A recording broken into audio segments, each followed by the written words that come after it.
Hello, and welcome to the Six Figure Authors, the show that helps you take your writing career to the next level. I'm Joe Lalo, and I'm here with my two co-hosts. I'm Andrea Pearson. And I'm Lindsay Baroker.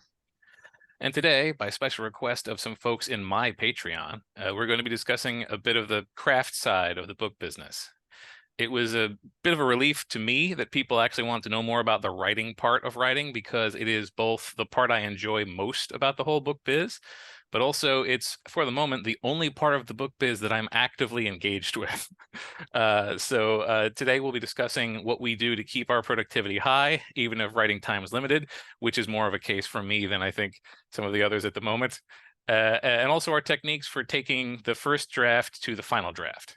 But before any of that, we'll start with news. And because I also, like last time, have the least news, I'll just go first. If you recall, on our last episode, which was not recent, I said I was hoping to release a book a month for a while, since I had 3 full novels banked and ready to be released. All of those novels are still banked and ready to be released. The most recent release I have was the surprise 7th book of the Big Sigma series. That's out. It did reasonably well. It wasn't like an old release, but considering I did very, very little at all to promote it, it made its money back, which is all I really care about these days. So those books are all just waiting. I actually finally started talking to the cover artist about getting some of them ready to go. Finishing books, though, is something I can still do. So even though those books didn't get released, I continued writing books. So now the number of books that I have banked is closer to 5. Yeah, so I'm working a day job too. That's what I've been doing. That's why I've been not doing much else besides writing. I've been completely setting promotion aside so that I can, work for 8 hours during the day and just write as a way to unwind, as opposed to the way I used to do things. Right. That's also been a big draw on my brain juice. Like, turns out you work 8 hours, at the end of the day, you kind of want to stop thinking about numbers. So again, another thing that keeps me away from promotion right now.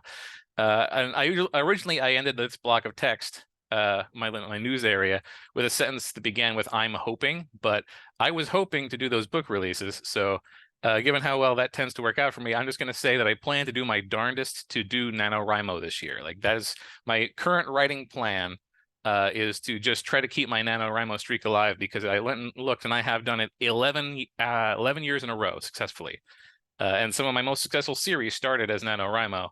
So I'd like to do it, but as I said to Andrea and Lindsay before this thing, I have about an hour and a half a day for doing writing, and I can't quite pull 1,700 words in an hour and a half, so I'm gonna have to get creative. But fortunately, creativity is what this is all about. So yeah, we'll get on to that. But first, let's hear from Lindsay and Andrea. It's funny because if I was like super brain dead and pressed, the promotion marketing stuff is what I would do. Like, to me, that doesn't require nearly as much like brains firing on all cylinders as sort of writing and creating and getting in the zone and making something cohesive. So I tend to, when I'm dead, I'm like, I'm just going to book some promos today, or "Oh, let's see how the ads are doing." But we are all different. I totally think you can do NaNoWriMo on an hour and a half a day. You're a computer guy, Joe. I know you can type pretty fast. We're going to talk about that in the productivity section, making sure you know exactly what you're going to write when you sit down to write. But for my news, I think we did our last show around June. It's been kind of a, I don't know, eventful, emotional, chaotic year for me for a number of reasons, and I will spare the details. Other people have things way worse, so I always feel like I'm complaining, if I'm here's all the things that went wrong this year. But it ended up leading to me kind of struggling to reach my usual productivity. And by May, June, I kind of said screw it and took a couple months off of writing. I did book some promos and keep doing that sort of stuff. But my parents were visiting for 6 weeks. I just moved. I was getting another place ready to become a rental. It was just too much going on to get in that zone to write. And I very atypically for me, I started like 3 or 4 different new projects and got like 5,000 words in, and I was like, I don't want to write this right now. Since then, this kind of resulted though in me finally doing a couple of things I'd been talking about for years, but not doing. One was finally hired a VA to deal with my email and my Facebook page, answering reader comments, that kind of thing. I'm still creating the most, or I'm at least finding the content for the Facebook posts and sharing news snippets, and also sending out the newsletters when I have a sale or a new release. But she responds to people, which is one of the things I really needed a break from. As much as, I love the readers, I love that they were willing to spend money and enjoy my books. If you're an introvert, sometimes, you fantasize about living on a hermitage, and you can struggle just finding the energy to even respond to emails. This is the same person I used last year for my TikTok experiment. TikTok did nothing happened when we tried the things that were supposedly working. It definitely did not make me any money or find me any new fans, but she was solid, and it wasn't any fault of her own. I wasn't involved in it at all. So that ended up being a good way to kind of test someone and just give her a project you're not, you don't care what your password is, or you're not too wrapped up in. And so I went back to her this year, and so she's been doing that for about the last 3 months. So it has been really nice. And another thing I've talked about and finally doing is I hired someone to run some Facebook ads. I had just not done Facebook ads for a long time, and I was like, well, let's give it a try. And these guys do it for authors and know my genres, so I think they're doing a pretty good job. They, I think their AI graphics, what is that, Midjourney or something like that? I'm like, these look really good. So that's the AI. But so it's nice, because I never knew what to do for graphics. Like, oh, it's my book cover. And it's about 25 cents a click for urban fantasy is what we're advertising. So it's less than my Amazon ads. It's always hard to tell how well Facebook converts. You know how many clicks you get, but you don't know if they're buying the book necessarily. And at the same time, I've been running Amazon ads all along, and I do get organic sales too. So it's a little hard to tell, but I think especially the older book one has gotten a bit of a lift. And the series, I've completed the series, so there's 8 books in it, and that book one, it's still selling pretty decently, or getting borrows. These are both KU exclusive things. I hope to try a wide series at some point too. I'm a little up in the air always on advertising, like how much is it actually helping? How much is it worth it? And probably with the Facebook ads, I think I will probably pulse them on and off. Usually everything gets really expensive around November, December, so I'll probably turn it off for those 2 months and then try something. I'll be launching a new series in here. I did finally get a couple books written, and when I went back to urban fantasy, which is, for me, I have 2 series in this world, so it's kind of an easy place to go back to. I was trying to do sci-fi and then epic fantasy romance, and it was just easier to go back to a familiar setting this year. Overall, I still managed to publish 8 novels in the last year, so nobody needs to cry for my productivity. I'm sure it's fine. And like I said, other people have way more eventful stuff going on. It just, this year felt overwhelming for me for probably the first time in I don't know, I've been publishing like 12 years now. So, it did prompt me to do some things to lighten the load. And right now I'm just focusing on my writing again and hoping things return to normal here in a couple months. Some other news that maybe actually be useful to other people is that I've definitely gotten a sense, especially from Amazon exclusive authors, that people are feeling crunched now. Ad costs have remained the same, but if you are in KU, rates have been coming down these last few months, and the trend doesn't really look like it's going to be heading back up. We can always hope. I've noticed it's easier for me to get BookBub ads lately. Like I've had something like 6 the last 6 months, whereas before that, I think I maybe had 1 or 2 in like the 3 or 4 years before that. So I feel like people have been pulling out. There's probably less competition right now. I don't know, that may pick up over the holidays. It may get more competitive again, but I just feel like a lot of people are feeling the crunch, and probably fewer people are applying for them.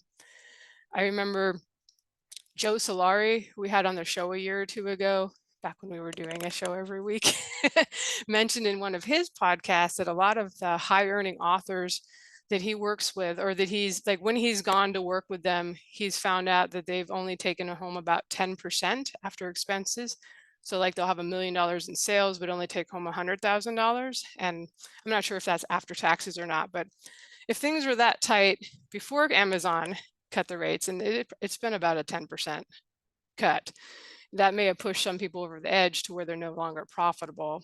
So I have not personally noticed Amazon ads any less expensive of late, but maybe that's the one thing that people are like, oh yeah, we got to still do our Amazon ads. I don't know. Just these are just observations. I don't have any concrete data. But I also had the Amazon ads people reach out to me a few months ago and ask if I wanted to do one of their big campaigns that are a commitment of like $40,000 to $50,000. It's like the locks. I don't even remember what it is. I looked into it a couple of years ago, but they'd never reached out to me before. It was very much always like you had to know who to talk to at the conferences and get the email of the right person, you know. And now they're like, hey, would you like to spend some money with us? So I just have the hunch that some publishers and higher people that are spending that kind of money have pulled out. I passed. I've heard mixed results from people who tried their big campaigns, and I always got the impression that it was pretty good early on, and maybe of late, not so much. I could be wrong, but I wasn't in the mood to spend that much for what might have been mediocre results. Another observation, I got a couple more and then I'll let Andrea actually talk. I had it just these last few books, probably the last year or so, I've been noticing that everything from Amazon, this is Amazon specific again, I don't watch the other stores as, you know, like their rankings and stuff as closely, even though I do have a couple new series wide. But everything from bestseller rankings to just like organic people finding your book because they were on the book pages and got recommended seems to be taking longer to kick in. Like people are releasing a book, promoting it, mailing their list, and maybe they'll get a lot of sales, but the ranking might not move much, if at all, in those first few days. So if you shot all your juice at the beginning, you may be looking at your book like, I'm not sure what's happening, but I didn't really get the extra organic, you know, I didn't get any top 100, let's say, of the categories.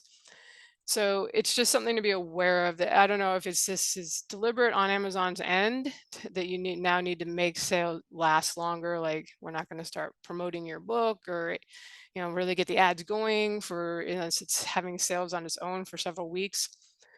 But it might be worth doing, especially like on a book one, a pre-order for a couple weeks and running some ads to it just to try to get things going, to get the ranking established before you actually release the book and throw everything you've got at it.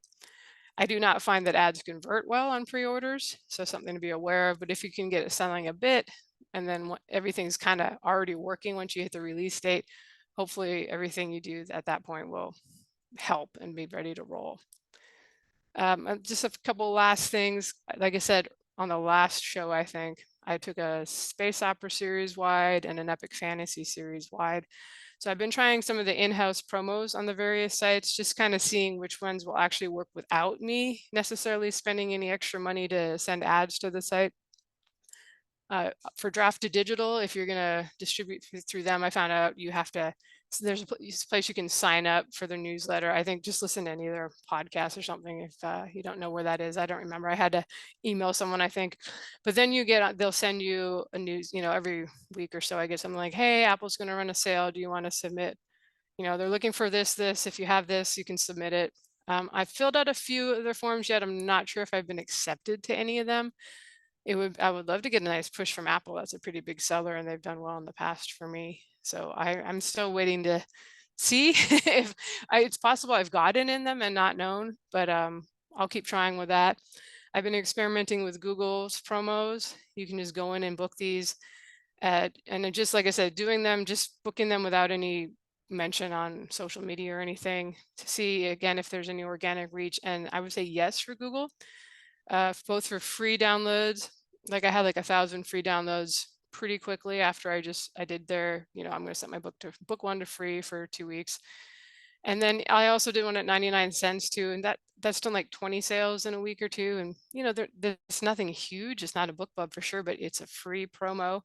And the fact that I got 1,000 downloads suggests they're promoting it somewhere, you know, they're helping people find it. So that's awesome. Same with Barnes & Noble promos. I haven't got any of their special ones, but they have so far always accepted it when I've requested a price, just the price promo for a couple of weeks. And those end up going on. They've got a little page on their site. People can search by categories like, oh, what's on sale?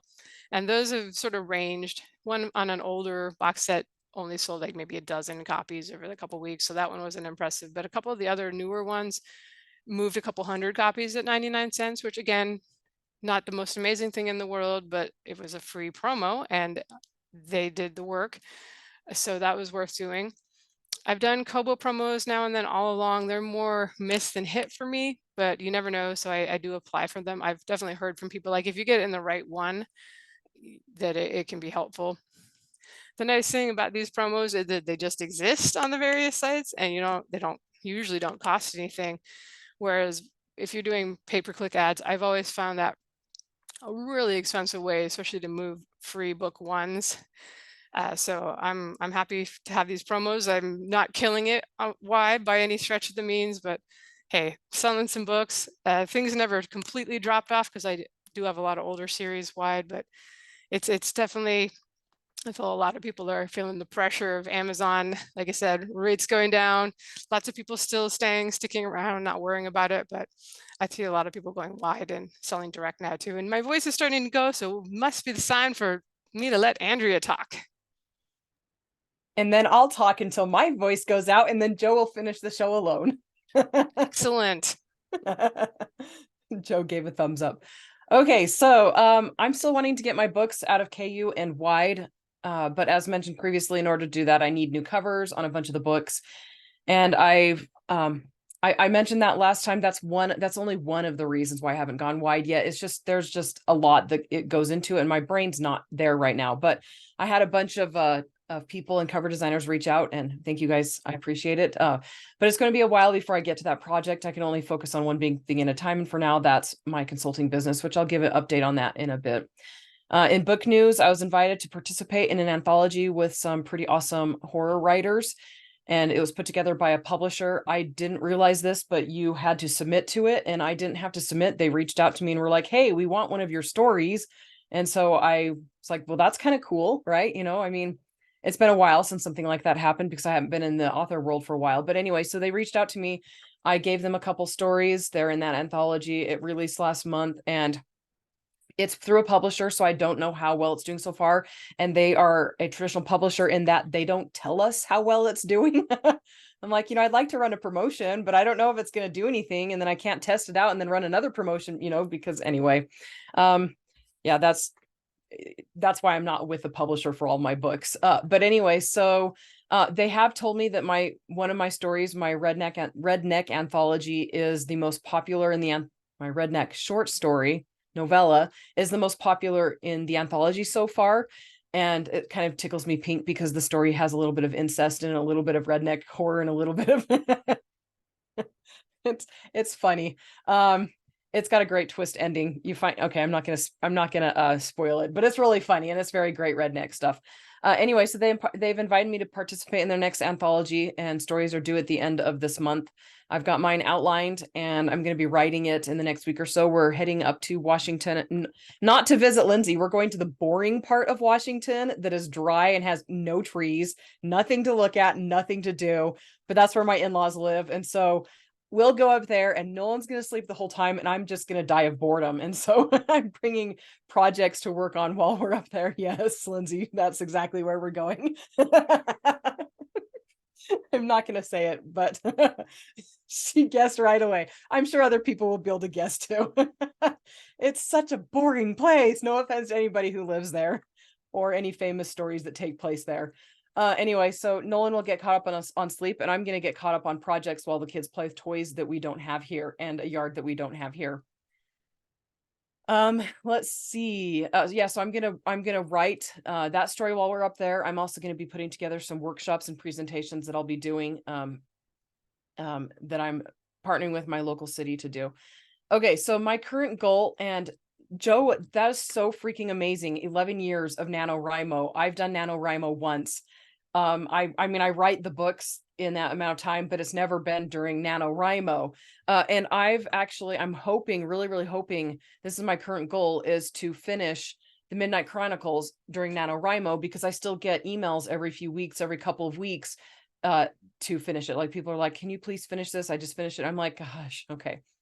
Anyway, that it's not going to sell. That series still hasn't made back the money I put on the first book, but I do want to have it done because it's that nagging feeling in the back of my mind. And I know I've made it a goal to have it written, and then I've removed that goal multiple times, but it just needs to be done. I hate that it's not done.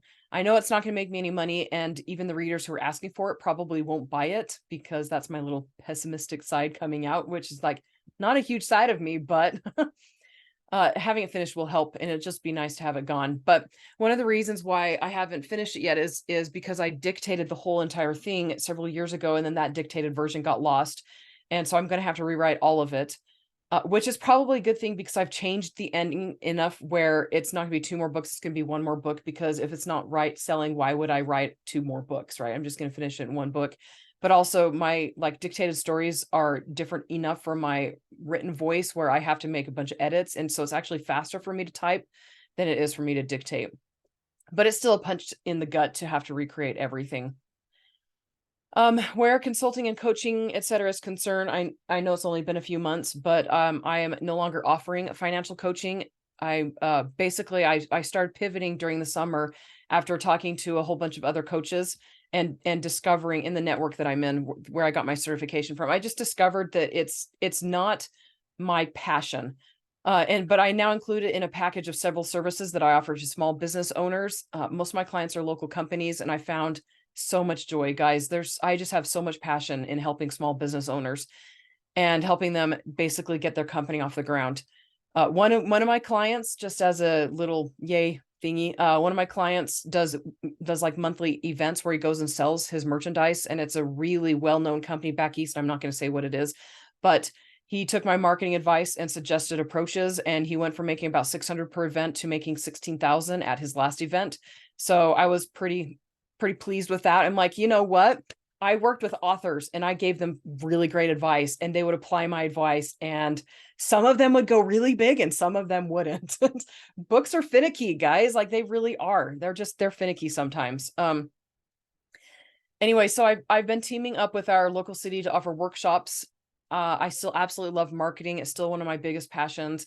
And I've got a lot of experience from running my own small businesses and helping other business owners. So it made sense to take my certifications and experience, especially with marketing, and run in that direction instead. So working with the small business owners. Anyway, so Nolan and I now together offer financial coaching for both personal and business, and risk mitigation, which is Nolan's thing, project management, marketing, branding, and proofreading to small business owners. And that's been so much fun. Like, I've loved it so much. And anyway, I found one of the reasons why I burned out on coaching authors was I wasn't charging nearly enough. Like, guys, I was way undercharging, and I didn't have contracts with monthly meetings. And so there wasn't a whole lot of accountability. But I also better understand my personality now. So I work best when I'm partnering on big scale projects, and something I sensed before, but didn't fully understand until now. I don't do super well with one-on-ones where only small changes and small goals are worked on each meeting. I did tons and tons of consultations over the summer, and it just drained me, like meeting with people over and over again, and then meeting with them again, and partnering with the local city to host workshops, and then working with business owners to go big has been a lot of fun, because they've got such a big scale thing that I'm helping them with. And I've found that the one-on-ones are small enough scale where it doesn't make as much sense for me, which, some people would be like, oh, you're stuck up. I'm too small scale for you. I'm sorry. It's not being stuck up. It's just understanding what I find joy in. Anyway, so I do still love giving marketing advice, but dealing with other people's emotions isn't something I handle well. And there's a lot of emotions when it comes to finances. And so you have to work through a lot of behavioral problems in order to help people to get ahead. And that's not something I have the bandwidth for. Yeah, anyway. Okay. So, through my consulting, I've been getting to know other coaches and consultants, and one of them brought this to my attention and challenged me with my businesses on it. And this is kind of just a change of topic a bit, but he said that the very poor people think day to day, and I'm sure this is a quote from somewhere. I'll have to find out from him where, and poor people think week to week, middle class people think month to month. Rich people think year to year, and the very rich people think decade to decade. And I know there's going to be complaints about societal expectations and all of that aside. But I've thought about it a lot when it comes to books and my author career. And the most successful authors have a plan for where they'll be a year from now and even a decade from now. I've known authors who've been able to plan out their their series like that. And even if they're not planning out their series, they have an idea of where they're going to be in a year, and it doesn't vary that much because they've been either doing it for a while, or they have these goals and they hit them and they know they'll hit them. But the challenge is, if you're stressing about writing on a day-to-day business and can't think beyond that, you basically need to find a way to get your thinking to like a week-to-week business or basis. And if you're thinking month to month, then trying to expand that to thinking year to year, et cetera. Because if we can't push outside of our normal habits and thought process, changing our situation isn't as plausible. And I hesitate to say it won't ever happen, but now that I'm in my 40s, guys, I'm like 41 now. Now that I'm in my 40s, and I've watched a lot of other people living their lives and either changing or not changing. And I'm the type of person, I learn from what other people do. I don't have to experience something to learn. But I can see that how you set out and continue is how you'll end up. We like to think we'll be in a better place in 10, 20 years down the road. But if we're not doing anything now to actually make that happen, before we know it, 10 or 20 years will have passed and nothing will have changed. I mean, I still can't get over the fact that I started self-publishing in early 2011, and it's already been over 10 years, So, I mean, time goes fast and it goes by whether we're ready for it to or not. So, go make some changes. The best time to cut a process or a system that isn't working is the first time it occurs to you. So if your books aren't working, change something. If your marketing isn't working, change something. And if your sales process isn't working, change something. One last thought: marketing tells the world you exist, and sales is convincing people to buy from you and not others. So if you're getting lots of views, but not a lot of sales, your sales process is broken. So that could be your description, your cover, your hook, your call to action, your reviews, etc. And if you aren't getting views on your books, your marketing is the problem. But of course, the hard thing is this: a good book cover falls into both marketing and sales. You basically just need a good book cover regardless. But as I mentioned already, books are kind of finicky, and you can have a really, really good book with a perfect package that never sells. And it's very tough. The trick is understanding where you are. So in my experience, most authors don't recognize that their books aren't as high quality as they could be, because it's hard to step outside of yourself and to recognize without any emotions attached. And it's something that you've seen often enough, like your book cover, that you don't see it anymore the way with a critical eye. But also it's hard to get honest feedback from others. And that can make it really hard to approach people. Plus the people who would know sometimes aren't approachable. But that's where, I mean, I've talked about before, Facebook ads, running Facebook ads to a bunch of different book covers and seeing which one gets the best clicks. And of course you have to make sure that you're not like running it to a famous author's book, because they're going to get clicks because they're a famous author and not necessarily because their book is actually going to sell. So, and that's pretty much it for me. I was just going to make a comment before we actually talk about the topic of the show. With that quote, I think it's usually more like how people treat their money and how they're like, if you're living to paycheck, it's a different mindset versus a person that's able to put $10 away and understand that if they do that every month and it, they invest it and it compounds, that they will be rich eventually. It's, and that's possible. I mean, just go watch like the Money Guy show on YouTube, and I'm sure Dave Ramsey's has a bunch of stuff too. But I think it's more of a mindset thing than like how much you're making necessarily right now. And once you get there when you're investing and that sort of thing, that's when you start thinking about like generational stuff. How I'm going to leave a legacy if you have kids or whatever. So that's your very rich people there that are more concerned about that. But it's not necessarily like how much money you're making. It's very much how you treat your money and looking into the future. And I think it was interesting too that you were applying it to the book business and that things like that, because I always think about that with investing when I've heard that similar kind of saying. I don't know if you guys have any thoughts, but yeah, I just wanted to add that. Yeah, the guy was not using it when it came to money. He was just saying that people who are successful tend to have a farther view into the future. Like they tend to. You're doing the things that today that won't pay off for 5 years, and you understand that, and you're okay with it, and you're going to do it anyway. Yeah. But yeah, basically, yeah. So he was like, so are you thinking, and I tend to think month to month to year, just because I've been writing for a while and I kind of know where I'm going to be going, But he was like, he was challenging me even on that. He's like, no, seriously, where do you really think? Are you planning next month actively, or are you planning tomorrow actively? And I'm like, I don't know, I'll have to think about that. Yeah, I was just thinking about how you were saying it's hard to step out of your own mindset when it comes to judging your books because, because I started a new job, I was introduced to a whole group of people. Almost, I think all of them have never met an author before, so they all had questions. They told me to bring in books, so I have some of my books are just sitting on my desk at work. And one of them the other day was like, "Is this book any good?" And I was like, "Well, I wrote it." And she's like, "Yeah, but is it any good?" And I was like, that's the first book I wrote. It's not as refined as some of my other stuff, but is it any good? Like, it paid for my first house. She's like, okay, is it any good? Like, you can't ask an author if the book is good. I don't know if it's good. I haven't read it. I only wrote it. So like, it was very strange to like have the inability to judge my own stuff. I love that so much. I'm just sitting here dying because but is it any good? Well, it paid for my first house, but that doesn't mean it's good. Right. That's just successful. It's not the same thing.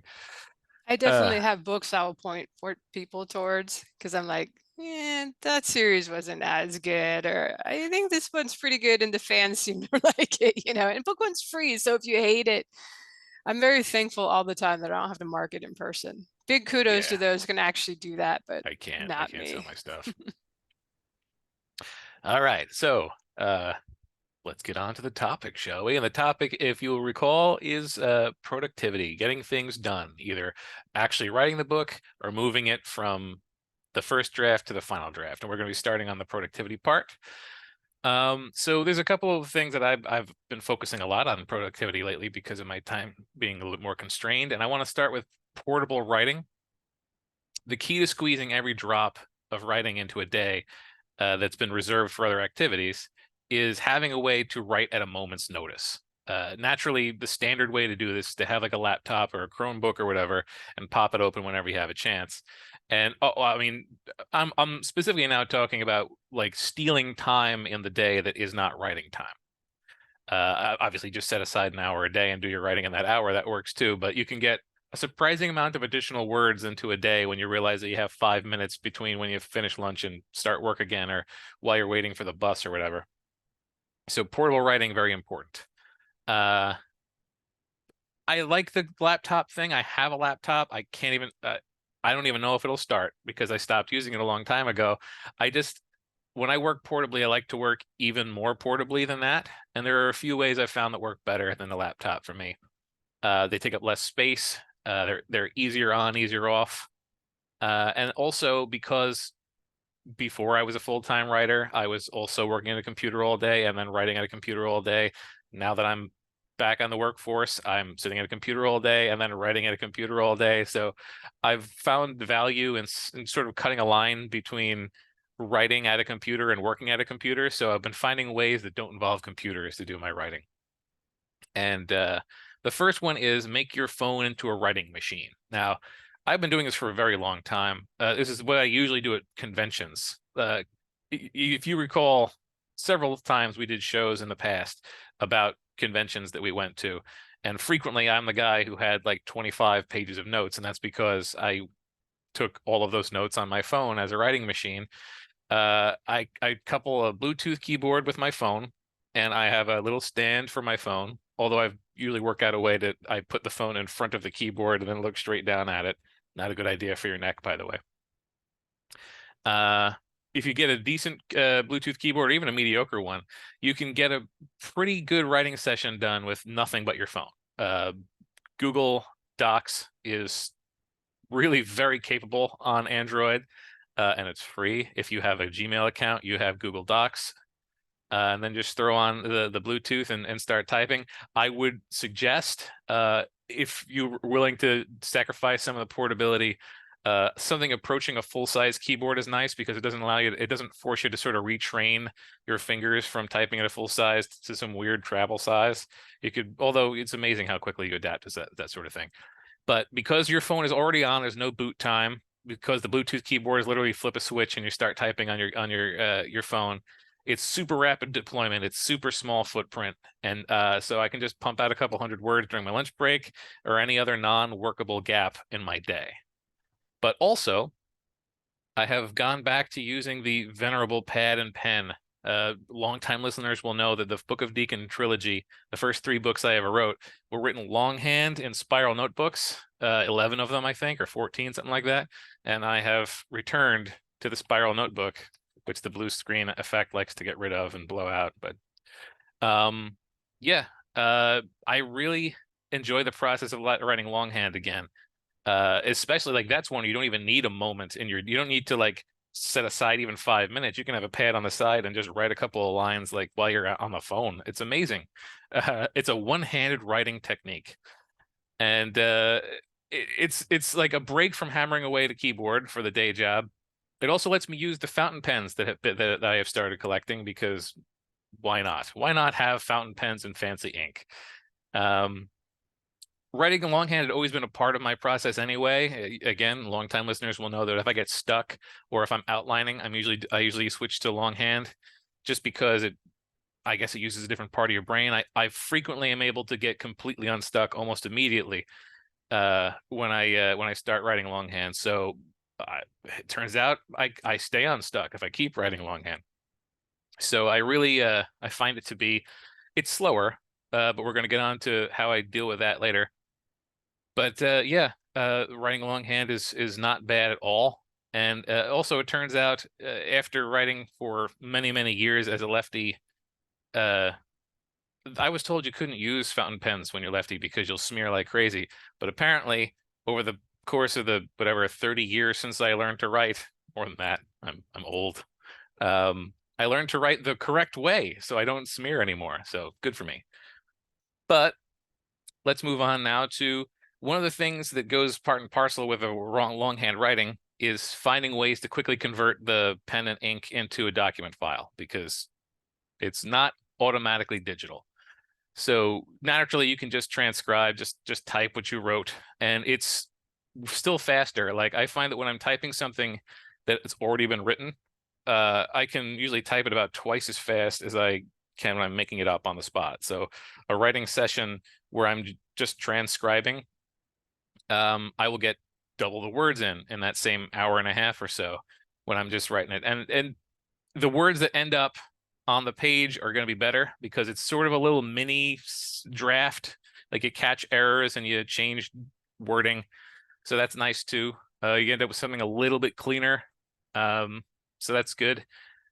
Another option is dictation, obviously. Dictation, I was never a fan of dictation. I don't like it. I can't, I don't have the time to think of the words I want to say in the time it takes me to say them. I need that little bit of delay that comes with writing. I stutter like crazy if I try to dictate dialogue or anything like that. But dictating something by reading it off the page, I can just read it as quickly out loud as I need to. So I end up transcribing stuff and 5,000 words an hour, faster sometimes. Punctuation is a problem. I have yet to find any of the many ways that I do my dictation. I have Dragon. I don't use it. I end up using there's dictation built into Microsoft Word, and there's also dictation in Google Docs. They both do really well, but they don't do particularly well with fantasy names. Nothing does. Or punctuation. I still, quotation marks are a mystery to these things. They will throw them in about 1/3 of the time. But even so, fixing a handful of punctuations, which can usually just be done with find the word quote and replace it with a quote, gets through incredibly fast. So there's almost no slowdown at all going from longhand to writing. And then there's also OCR, optical character recognition. And I use this the least. It's just the amount of time it takes to actually scan the pages and or take pictures of the pages and have them get recognized. Usually I'm better off just dictating or typing, but you can snap a picture. If it's just one page and you don't feel like typing it, you can snap a picture. Google Lens does a spectacular job at recognizing handwriting these days, and I don't have the best handwriting. So there are some really quick ways to take something that the world has gotten better for people who want to very quickly turn words on page or in your mouth into digital files. And yeah, I guess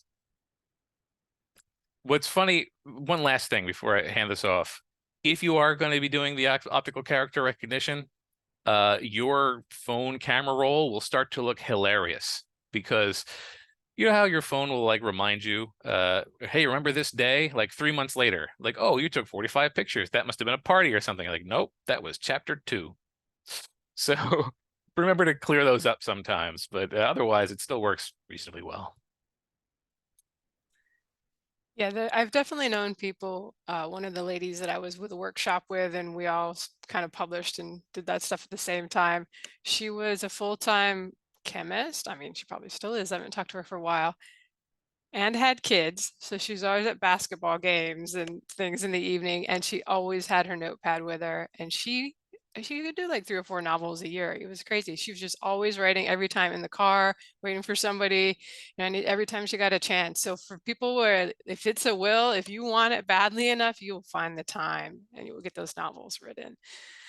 I don't have too much to add to this. I used to also write first drafts by hand. And one thing I loved that you can do with paper is you can lay on the bed and just like be on your stomach writing. You could just try that with a laptop, you'll kill your neck.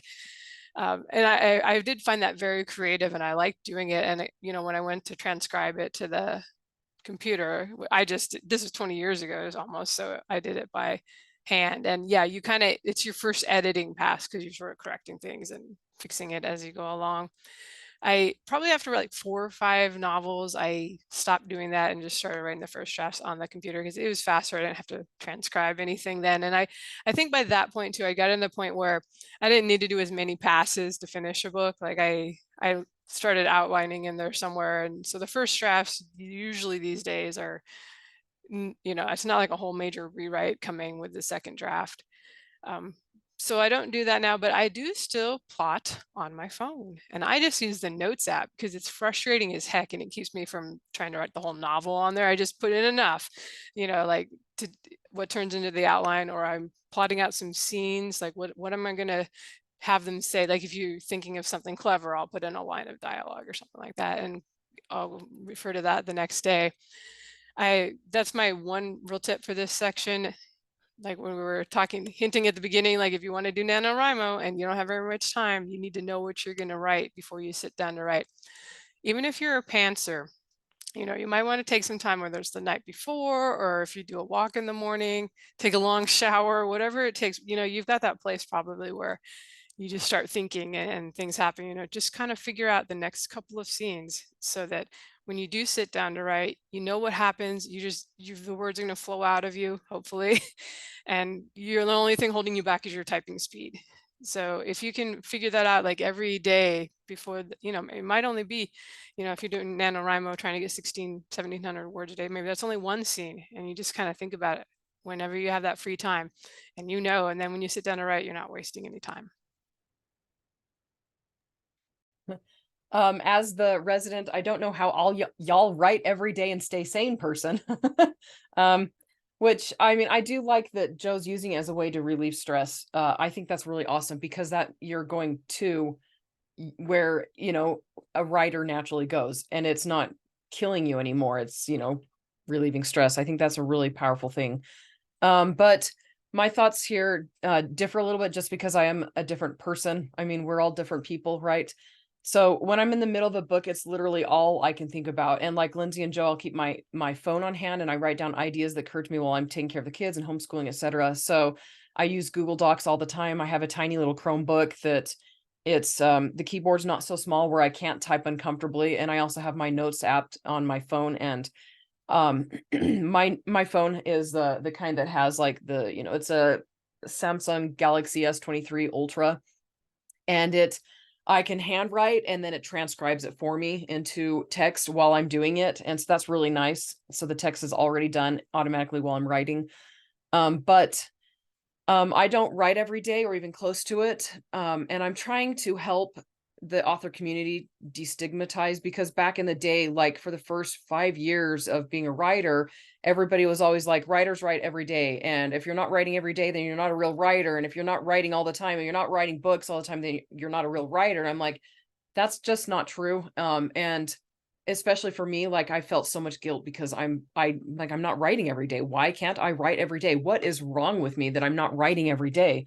Anyway, so if you're a project person like me with high focus, Clifton Strengths, focus is my number one. Writing every single day or even week or even month is a recipe for a slow but sure death. And so I kind of want to help those people who are like me just release that expectation of yourself, because you will be a healthier and a happier writer if you do. Don't expect yourself to do it. But that said, if you have chosen to be an author, you need to prioritize writing. I'm not giving you an excuse to not write, because you still need to write if you want to be a writer.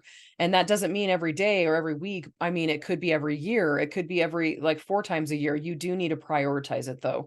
So this means finishing whatever current project you're working on, like if you're building a coop or something. That's the first thing that popped into my head. Like if you're organizing the laundry room, or I don't know what people do. I tend to binge clean, but anyway, so finish that that project, and put it and everything else on the back burner so you can focus on writing, and do that regularly throughout the year. So during that time, I recommend doing nothing else that will distract you from your book and its plot. This is if you're like me. If you are not like me and you can do multiple things throughout the day and that doesn't cause problems for you, then that's fine. But I'm talking to people who are like me. I cannot focus on one thing at a time. I mean, I can only focus on one thing at a time. Anyway, I just saw it.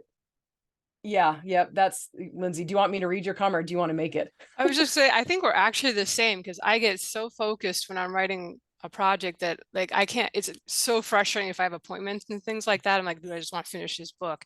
But I don't actually write every day. I'll write almost every day when I'm working on like a rough draft, and then I take a break.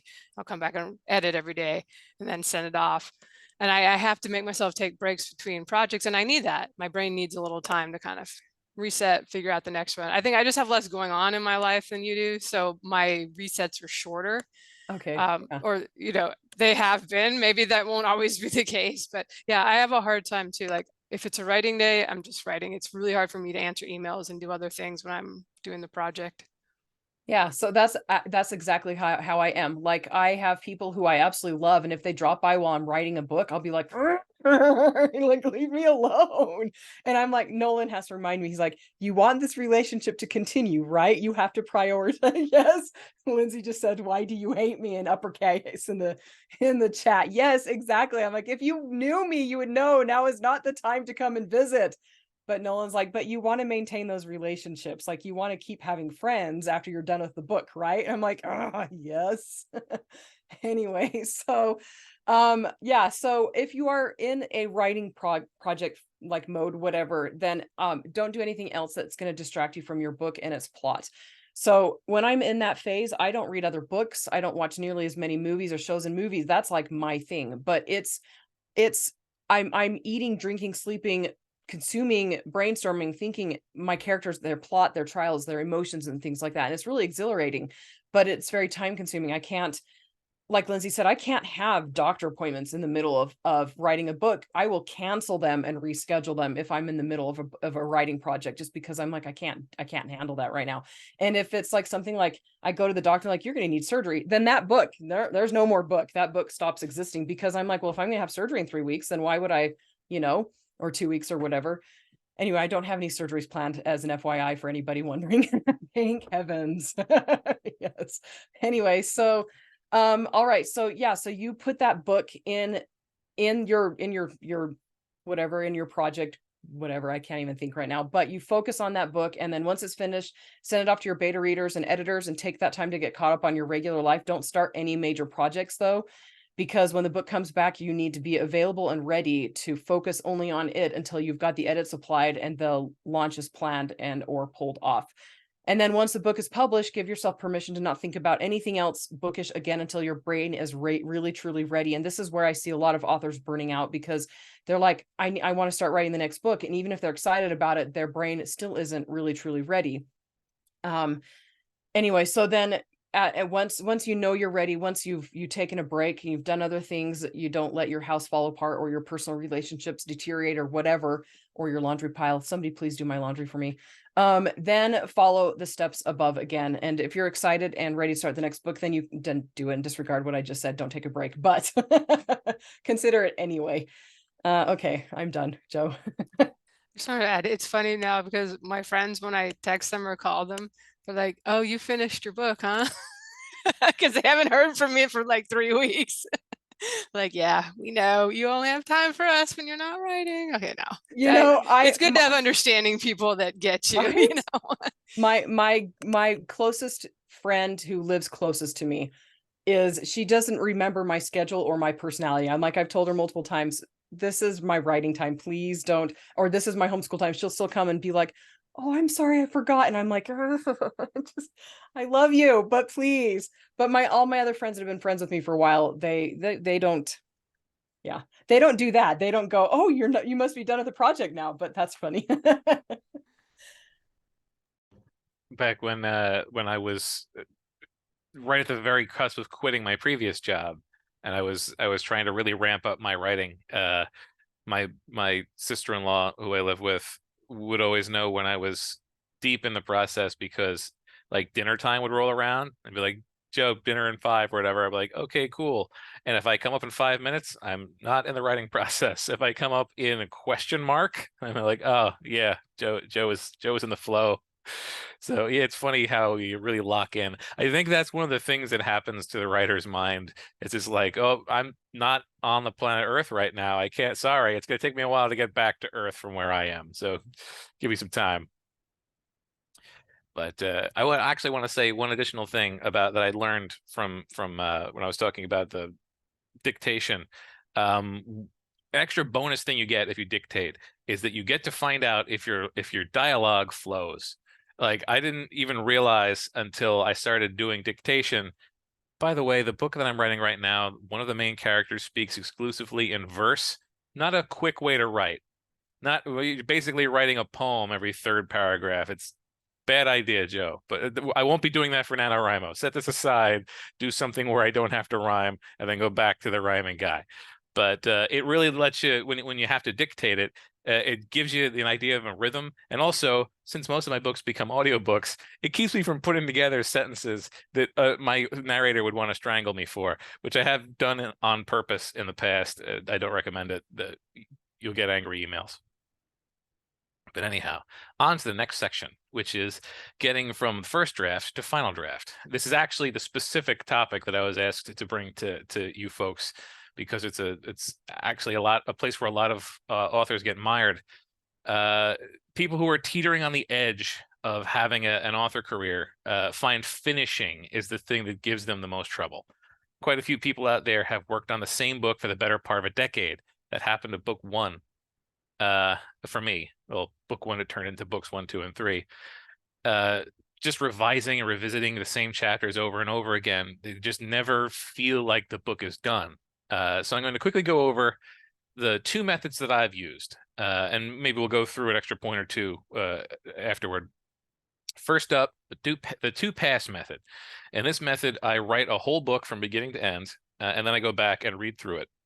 And on the first pass, I take notes. Like, when I'm talking about the 2-pass method, I'm talking about 2 actual editing passes. So on the first editing pass, I take notes, usually on a separate document or as comments on the main document, keeping track of the things that need to be addressed. And once I get to the end, I go over those notes, jot down plans to fix them, and then I'll do a second pass to apply those changes. And that is the pretty standard way for me. That was the pretty standard way for me for the first 5 books or so, first 6 books maybe. And then I moved on to the 1-pass method. So the 1-pass method, which is my standard method for like the last 7 years or so, it requires a little bit of forethought. Like, you can't decide halfway through a book that you're doing the 1-pass method. You have to sort of write it with the intention of doing this way. But basically, all of those notes that you create during the first pass of the 2-pass method, you create them while you're writing. So I usually put them in brackets in line. Like, I don't even put them aside. It's just part of the paragraph. In brackets or in 3. It used to be I would put them in between sets of 3 asterisks, but it turns out that's a common scene separator. So I stopped doing that just because it became hard to find them. They would just be caught in a bunch of scenes too, and I didn't like it. So brackets now. Also all caps inside the brackets, so it stands out on the page. And if you're feeling really creative, make them an entirely different color so that you don't even have to focus your eyes to see where they are. But yeah, put them there, and then when you do the first pass of the one pass method, you're basically just skipping the first pass or the second pass method of the two pass methods. Like, you now have all of the notes that the first editing pass would have generated. They're just already there, and then you address them while you go through that one pass, and you're done already. Sometimes if there are some really major things that I need to do, and I have had situations where I was basically wrote as a thing, I am missing a chapter. Like, I'll realize that there's just not enough connective tissue to make these events make sense. If that happens, then you might need to do a partial additional pass just to make sure it flows and seams with what you had to add before and after, or added it in between. But you're still going to have a much, much faster time if you're keeping these notes as you're going. So I definitely think that, like, this is a method that if you can get into it, I think it's one of the fastest methods available to you. So yeah, the 2-pass method, and this is key for me, must never become the 4-pass method. Like, if there are 3 passes, maybe. Like, you do 1 pass, you do your notes pass, and then maybe you want to read it a 3rd time to make sure the notes flowed. But don't go to 4. If I find myself going to 4, I'm going to get to 16. Like, 4 is the tipping point where I just don't know when to stop. So I just don't do a 4th path anymore. That's for other people to do, editors and beta readers. In my observation, cleaning up a manuscript is a little like cleaning up the floor. Like, you can keep sweeping, and you'll keep on having that last line of dust at the front of the dustpan. Doesn't matter how much you try to get rid of that. That last line of dust is always going to be there. So that's when I pull out the vacuum and just take that last line of dust away. So same thing with writing. Like, I could keep on finding edits. I could keep on finding areas that I need to fix. But at a certain point, I have to trust that either A, my editor will catch them, or B, it's not that big of a deal. People won't mind. So yeah, and the 1-pass method has been standard for me for a long time, but it took a while to develop the knack for catching things along the way with enough reliability for it to actually be the way I should be doing things. Because again, we're talking about being deeply in the flow. Deeply in the flow for some people means that they're holding the entire book in their head, and they can just sort of see where all the pieces are, and they can just harken back to chapter 2, where, oh, that's where I need to foreshadow this moment in chapter 2. Let me add that. And when I'm really in it, I can do that. But very frequently, I don't remember what happened in chapter 1. And that's actually the thing that I'm trying to take a note on. Look back and see what happened in chapter 1. So like, it takes a little while to sort of figure out how to keep enough of it in your head to make it work. But as long as it doesn't break your flow, taking notes in real time is definitely going to speed things up. And finally, one thing that I never do at all, not even in the beginning, don't edit a story before you're done writing it. Like, I know tons of people who do this and it works perfectly for them. I don't. Aside from potentially keeping you in an editing loop and preventing you from ever finishing the story, this can lead to an uneven edit, because if you think about it, if you're editing as you go, depending on how far back you go, you might edit the first few chapters 30 times, and you might edit the last chapter twice. And now you've got a really, like, perfect first act of your book, and the last act of your book is comparatively rough. Obviously you can do a couple more passes to try to make that more consistent, but I really feel like editing as you go, it just eats up so much more time and doesn't really have that much of a benefit over editing once you're finished. So for sure. And by the way, before I hand off, all of this is with the assumption that you're going to have a professional editor clean it up afterward. Like, if you're not going to have a professional editor, if you're going to really try to release this completely self-edited, then maybe have a couple more passes. Maybe that 4-pass rule can be broken. But if you're going to have a copy editor or a developmental editor, then yeah, feel free to send something out with a couple of black eyes, a couple of scrapes and scratches in it, because they'll put some band-aids on it and make it look fine. Yeah, I would often see people when I was doing my workshop where we posted, you could post like 3 chapters at a time. And then a lot of people would continue on and post the whole book, but there's those people that would do like 1 through 7, and then they'd all go down, and then you'd see gradually 1 through 7 come up again. And then a couple months later, 1 through 7. And I'm not a big fan of that editing, I write the whole first draft, because I'm one of those people that I kind of keep the story in my head, and the longer it takes me to write the rough draft, the harder that is. You start to forget, like, wait, what was going on in chapter 3? It's why when I am working on my project, like we were talking about, I don't like to take breaks. I like to just get it down as quickly as I can while everything's still there. And I will also do the brackets. Brackets are usually like name, check, things like that. And I attach it to the word so it's not inflating my word count, because that would drive me nuts. Cheating. So I don't even, like, I have the series I'm starting now is like the 20th book in this world. I don't know, maybe it's the 16th, but there were 2 full series before this. So there's definitely things I don't remember that I have to go back and check, but I'm not going to break the flow to do it. So I write the whole thing.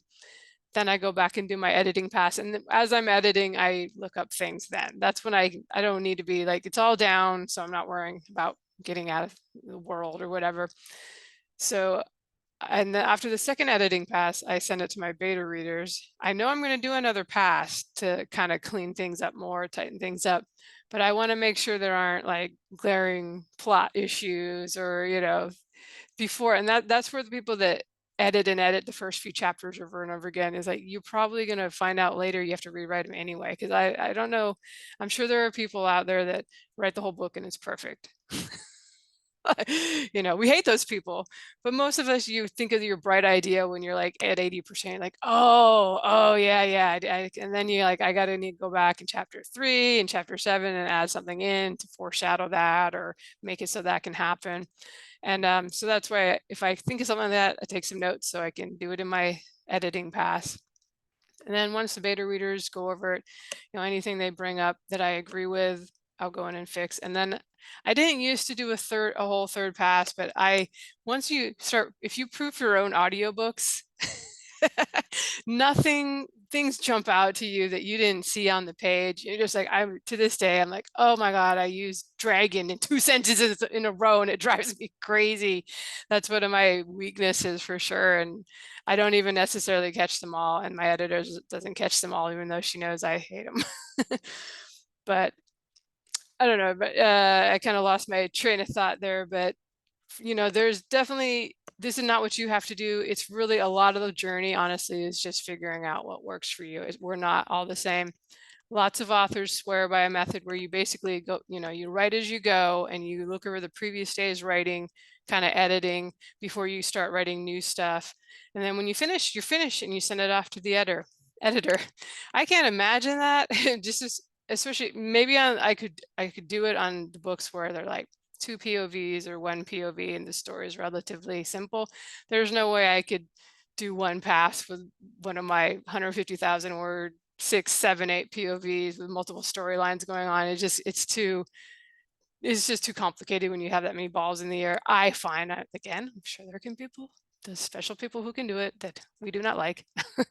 But unless it's you, listener, and then you're fine, we do like you. So I do want to emphasize that this is it may take you your first like 5 novels before you get there. Like I've told you guys before, the first novel took me 7 years to finish. I, you know, put it in a drawer, the virtual drawer, a few times, came back to it, completely rewrote the last third, rewrote it on a workshop.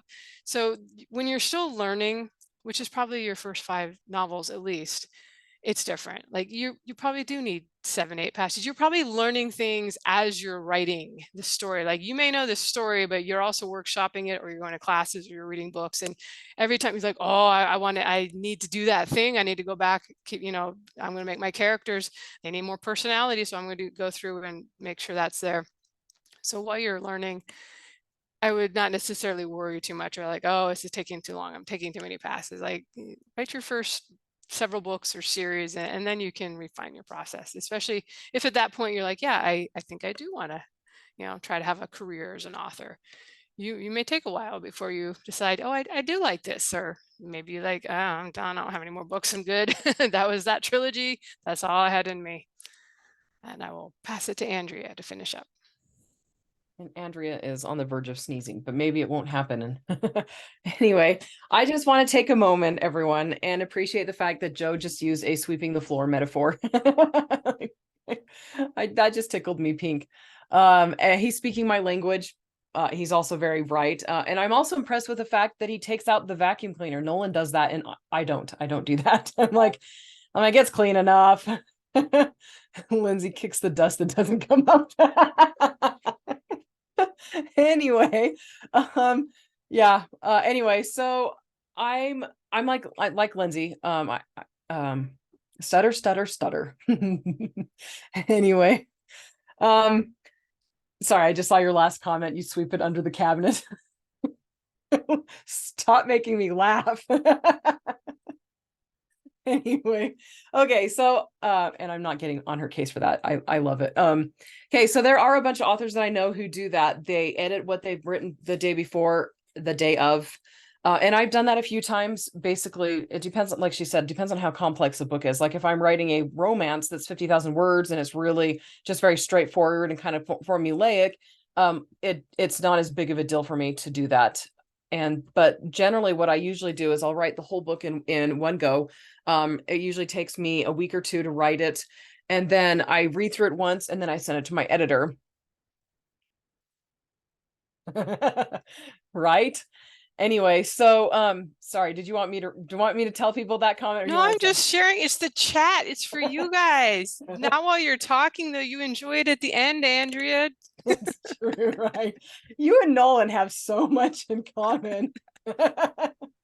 We like do this like mastermind thing, and he's sitting next to me and he's just saying the funniest things to me. I'm like, can I share that with the group? No, it was for you. Can I share that with the group? No, it was for you. Like, okay.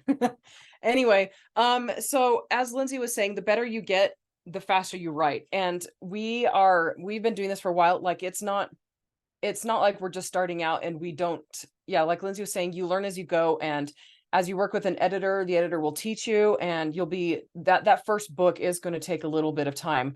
You're not going to be able to pull off a 1 or 2 pass edit, and nor should you. You want to be making sure because if you do a 1 or 2 pass edit when you're very, very first starting out, it's going to be very expensive to have that edited. You'll send it to an editor and they'll be like quoting you like $2 or $3 per page. And then they'll be like, nope, this is like $5 or $6 per page. So sometimes it can double your cost in editing.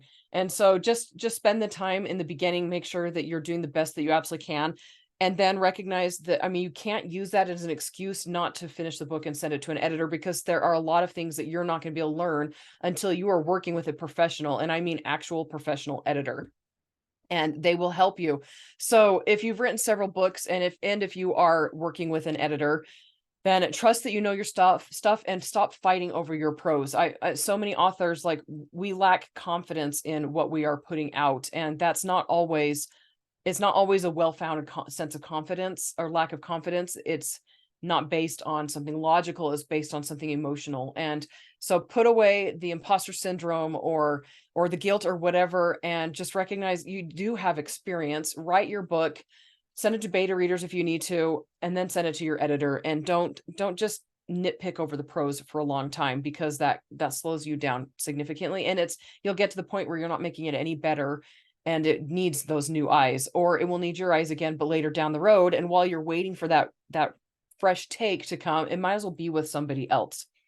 And then my last bit of advice is to go watch Throw Mama from the Train, Throw Mama from the Train, and finish your dang book before you perfect that opening sentence or paragraph. Okay, guys? All